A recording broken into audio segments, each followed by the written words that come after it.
Hello everybody. I just want to say something today about posture.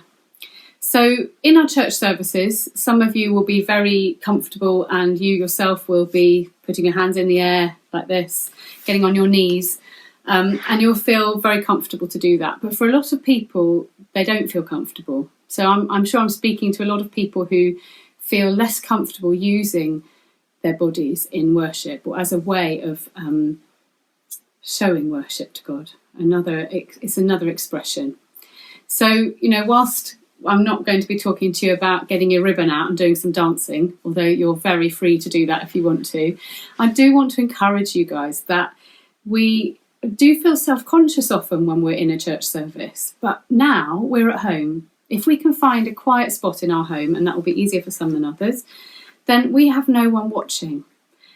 And so for those of you who have never done it before, I would strongly encourage you to just enjoy experimenting with how you feel in worship when you're sitting, lying back, soaking in God's presence. How do you feel in worship when you're on your knees?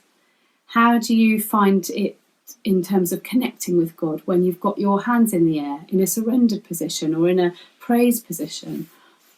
And so sometimes we move our bodies around as a way of joining in with the theme of that song. So if it is a song of surrender, we might be on our knees or on our faces before God, or with our hands out, just laying everything before God.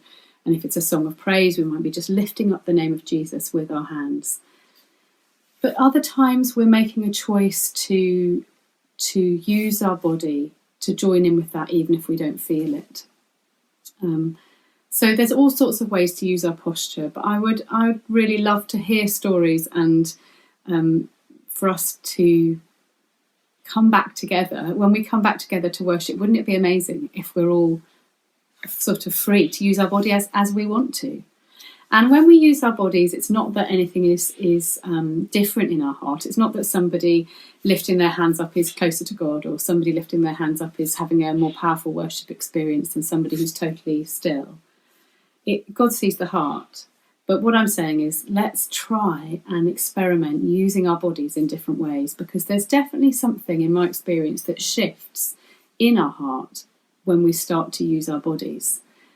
Sometimes we're making a choice to do that. Sometimes we do it as an automatic part of our worship. So have a go, see how you get on. And I'd love to hear your stories on the website, or just contacting me on your own if you want to. So I'll speak to you soon.